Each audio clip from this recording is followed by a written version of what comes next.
Hello, it is 9:30 on April the 23rd, and we had another nice day again today with just mostly sunny skies again and just a few cirrus clouds.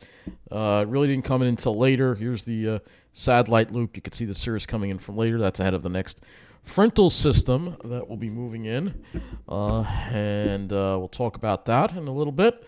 I'll just show you what it looked like outside. Unfortunately, I couldn't really do a whole lot of walking today. I was just in pretty little Babylon. Just looking at some of the trees budding, a few pines, and some more trees budding. Again, that's a maple there. Some nice colors coming from that maple. As the maples are very colorful when they bud. But other than that, it was pretty chilly again today with a decent sea breeze. I'm sure it was a little warmer inland, and we're going to check that out right now. So let's go to the weather and hazards map, and you can see there's warmer air over the south. There's warmer air over Kentucky. We're going to get into some of that warmer air for a little bit tomorrow before the next cold front comes in. Looking at our observations here, and have to wait for them to load. I'll have to do the almanac first here. Only some of them loaded. That's weird. Let's try this again. Here are all of them now. All right, so islip, 46 degrees. 37 is the dew point. South wind at 10. And it hit 57 with a low of 36 at islip. So pretty cool day, mainly across the island. Temperatures mainly in the 50s today. However, it was pretty warm in that alley of mine, I'll tell you. Boy, it was actually hot in here during the day. It's unbelievable, this place. It's just...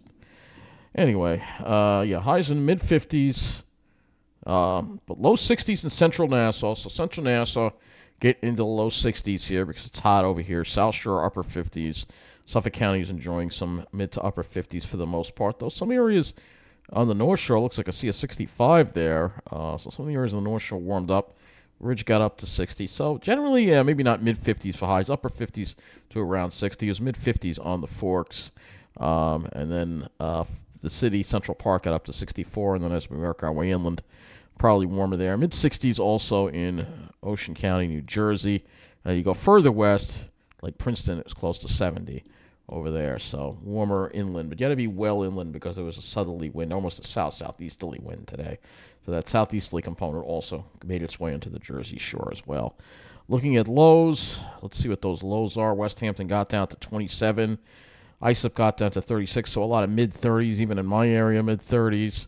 The city obviously holding on to mid-40s for lows, as well as some parts of the North Fork as well, depending on where you had that radiational cooling or not. But for some reason, it does radiate in East Hampton, too. They got down to 28.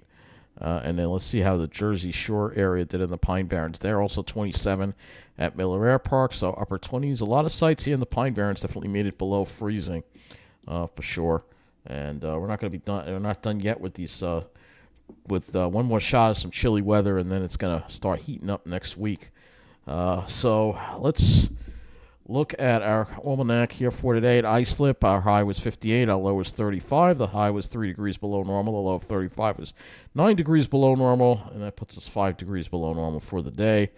Central Park got up to 65, so a lot warmer at Central Park in the city, and that's right normal for this time of the year. So actually normal, our average was normal today, so zero degree anomaly for Central Park, but because of the cooling ocean, we were definitely cooler than the points inland were. Well, at least most of Long Island, maybe not my hellhole.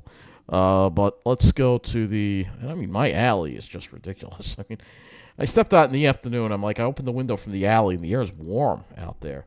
But meanwhile, the minute I leave my neighborhood and go around the block, there's a nice cool breeze, but it just can't make it in here. Here's this feature. Again, this storm offshore. Let's make this a little longer loop here so we can see that storm offshore. There's that storm offshore. Look at that. It almost looks part tropical, but it really is an extratropical storm, but very powerful. And then here's the cold front that's coming. So this is the cold front that's coming through, and then we're going to have this nice weather for Thursday and Friday that's in here right now.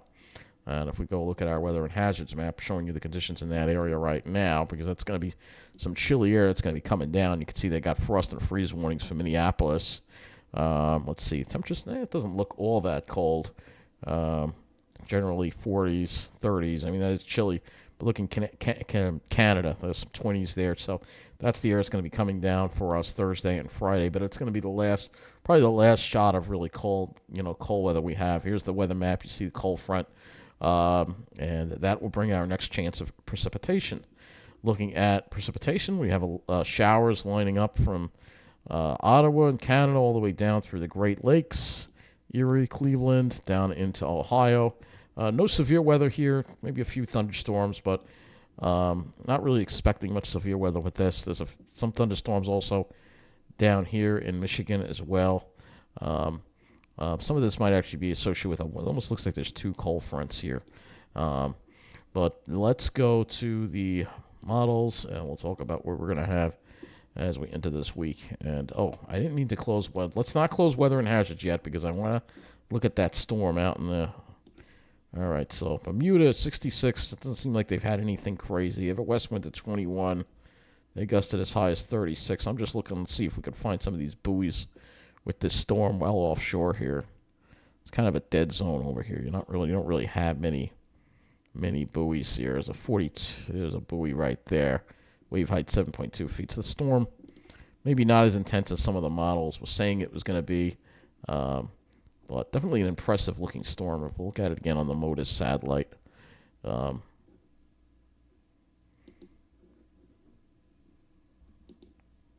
there it is right there. Well, very impressive, but it is an extratropical storm. It doesn't appear to have any tropical characteristics to it. There basically is an old frontal boundary that this formed along. That's pretty much what happened.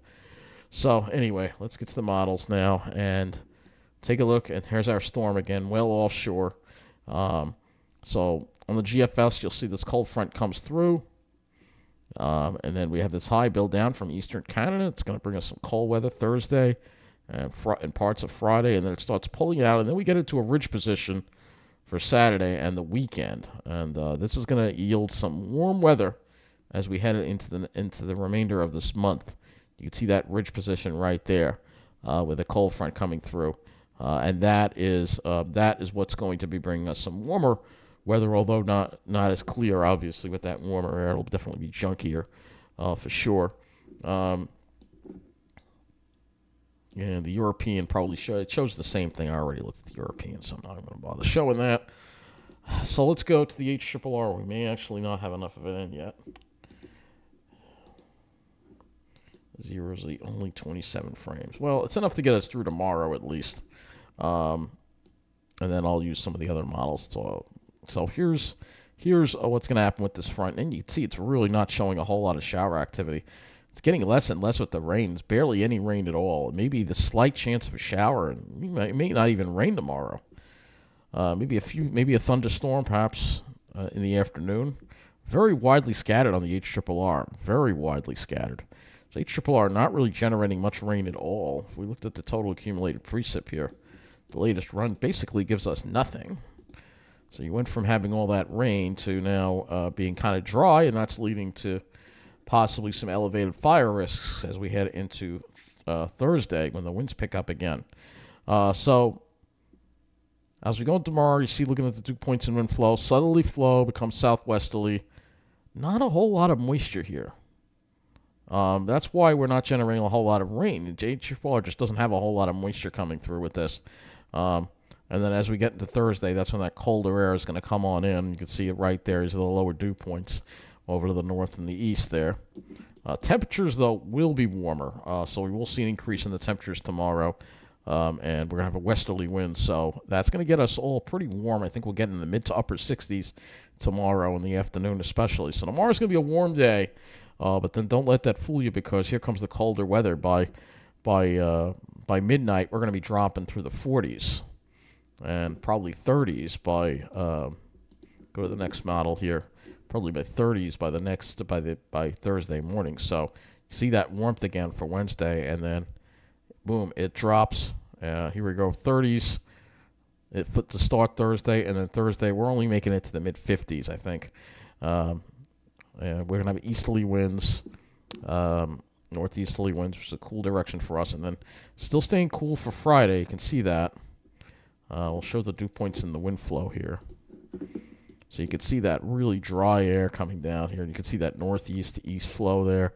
And then start shifting over to the southeast, light southeasterly wind Friday. The air stays pretty dry. Then as we head into the weekend, you'll see things change. That high coast moves offshore, and we get into that warmer airflow here Sunday and then Monday. And it's going to be a little on the humid side, too. These dew points aren't that low. You can see going into next week, the final days of April will end with some above normal weather for sure. It's going to be pretty warm, actually warm to hot. This air mass is going to be. So move this along here on the air temperature. So as we go into Saturday, still not that hot yet. You can see the heat building off to the west. And then here we go, Sunday. We're well into the 60s, close to 70. And Monday, look at that. Inland, you're going to be in the 80s, though it's showing a sea breeze for us. So if we have a sea breeze, we'll avoid the worst of the heat. Here's Tuesday, probably 70s, but the South Shore will be the place to be. Mid-80s inland, and then you can see the warmth continues into Wednesday. I'm not going to go any further than that, but yeah, this will probably be the last shot of really cool weather. I don't think we'll see this again until the fall. So it's going to be warm from now on, probably. Maybe, normal highs are supposed to be in the 60s now anyway. So highs in the 50s are quite below normal. So right now the GFS doesn't seem to think that it's going to get 80s on Long Island. It all depends on the wind direction. But just be advised that we will have more above normal weather. So those of you who want to see it will get it for sure. And we'll talk about the skies next. Obviously, tomorrow we'll have clouds. I'll look at the Oregon. You see, tomorrow we'll have clouds. But Thursday should be mostly sunny.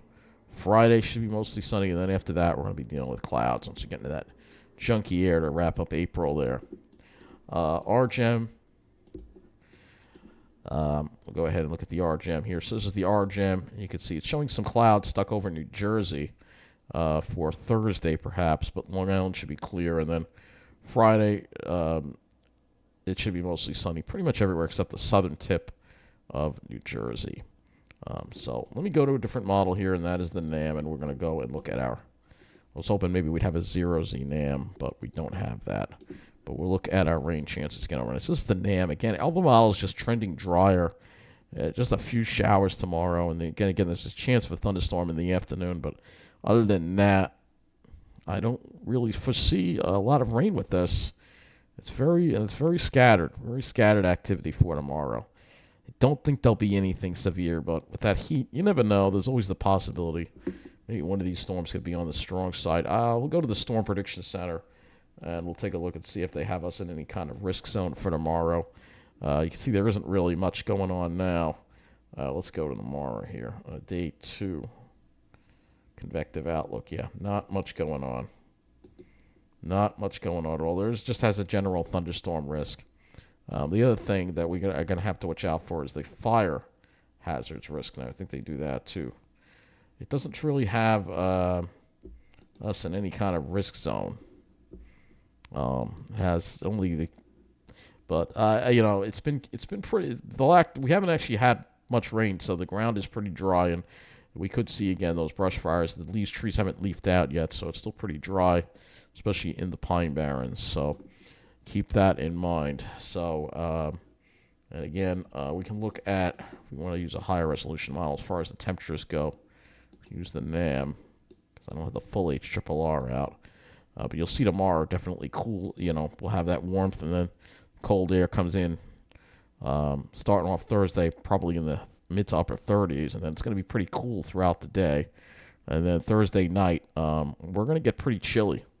We're going to probably have lows in the 30s in most places, and again, light winds, clear skies, 20s are a good bet in the Pine Barrens.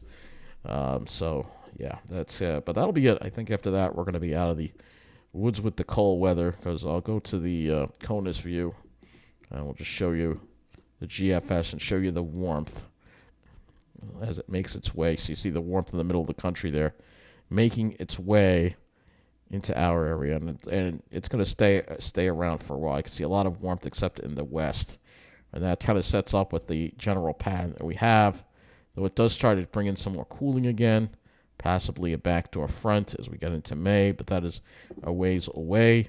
But this all has to do again with the ridge. So again, you see the ridging in the east, So we have that last trough that comes through at the end of this week, and then we see that ridging develop, and that's going to bring above normal temperatures to round out the month of April. So that's going to wrap up this Long Island weather update. Thank you for watching, and have a good night.